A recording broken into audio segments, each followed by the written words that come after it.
रेवाड़ी के नजदीक मसानी बैराज पर नेशनल हाईवे 48 पर आंदोलनकारी किसानों को रोक देने के बाद स्थिति तनावपूर्ण बनी हुई है।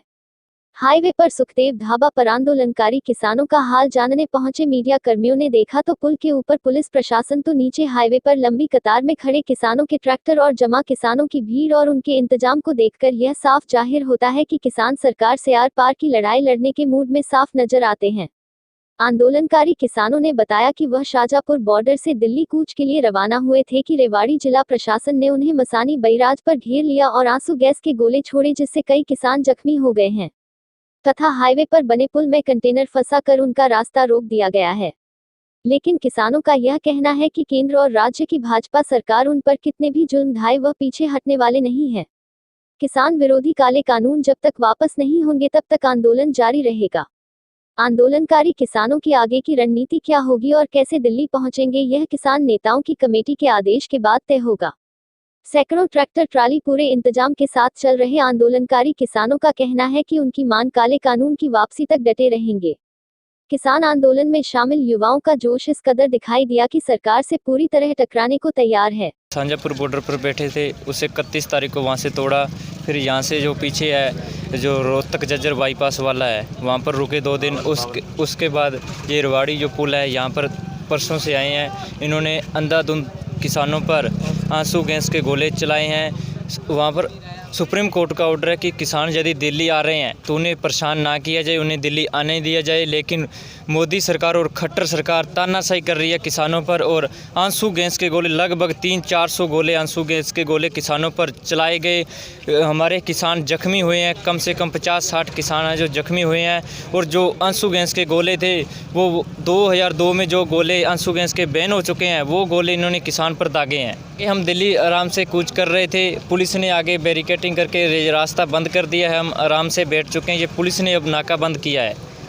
आगे क्या रणनीति कोई बनाई जा रही है? आगे हम अब एक बार बैठे हैं आराम से, जब ये पुलिस वाले अपने नाका खोलेंगे तब हम आराम से चले जाएंगे। और जो हमारी कमेटी बनी हुई है जो ऊपर वो फैसला लेगी वो हम फैसले पर चलेंगे। और आपने देखा होगा परसों कितने गोले चले, 300 से ज़्यादा एक्सपायरी डेट के गोले चले। और आगे की जो प्लानिंग है ना, हम जाएंगे। मोदी का बाप और खट्टर भी नहीं रोक सकता। और कहीं नरेंद्र मोदी जी क्या कहते हैं, जब भी कोई इलेक्शन आते हैं सीता माँ की बात करते हैं, राम की पत्नी की।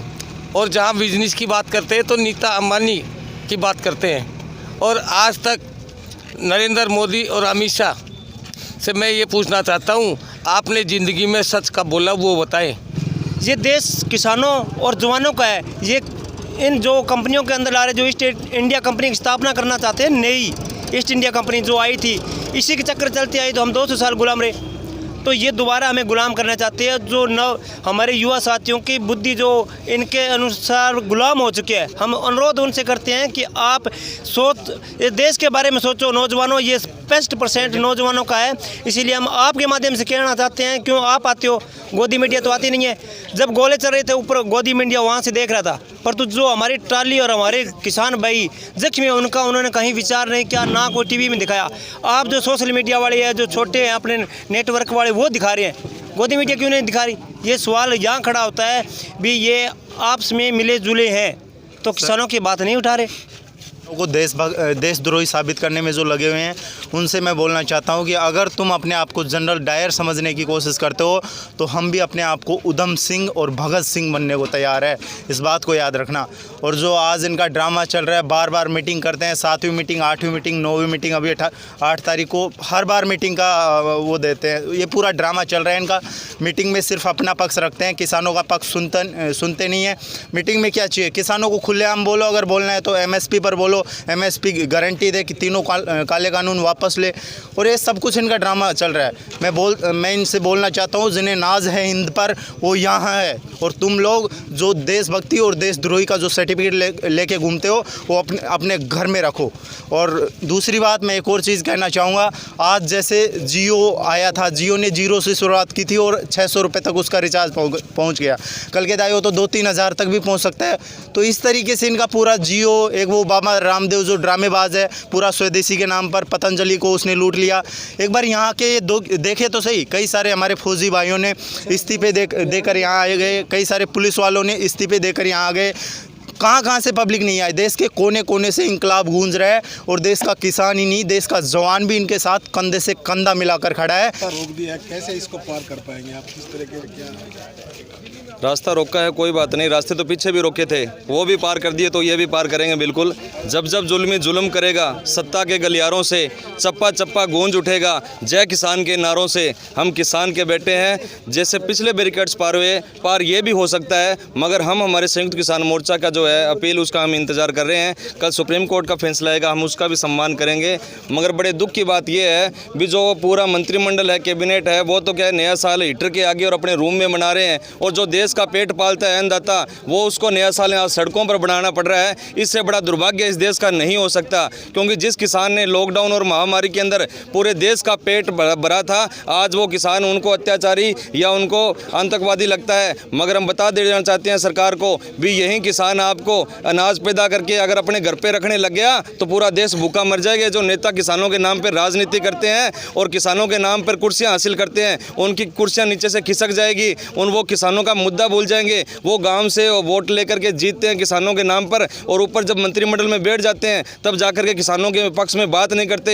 एक बहुत बड़ा मुद्दा यहाँ से हल हो सकता है। मोदी जी की पावर है, पूरा मंत्रिमंडल, और जो नेता किसान के दम पर जीतकर MP बने हैं, वो अगर सारे MP अगर किसानों के समर्थन में इस्तीफा दे दें तो इस मोदी की कोई वो नहीं है कि ये सरकारों किसानों का फैसला नहीं माने, क्योंकि मोदी जी की ताकत मंत्रिमंडल है, और उनके समर्थन में अगर सारे MP आ गए तो किसानों की मांग जो है वो माननी पड़ेगी, और तीनों काले कानून जो है वो वापस लेने पड़ेंगे। वो कभी कहते हैं कि MSP में कानून की गारंटी दे देता हूं, जैसे कल बात हुई, मगर जब सिरे से हमारे मंत्री अपने जो हमारा जो शिष्टमंडल था, उन्होंने एक सिरे से बात कह दी, 20 को रद्द ही करना हमारी मुख्य मांग है, तो फिर बार बार तारीख क्यों दे रहे हैं? हमने जब एक टूक में पहली बैठक में भी यही कहा, और अब 4 तारीख वाली में भी यही कहा कि हमको इसको सिरे से रद्द करना है, तो आप बार बार तारीखों पे तारीख क्यों दे रहे हो? ये तो क्या हमारे नेताओं में फूट डालने का आप काम कर रहे हो? सनी देओल ने कहा था कि तारीख पे तारीख देते रहोगे, तो फिर फायदा क्या हुआ तारीख पे तारीख का? हम डटे हुए हैं, जब तक इन काले कानून को रद्द नहीं किया जाता तब तक किसान उनकी बात का, संशोधन का, फेरबदल का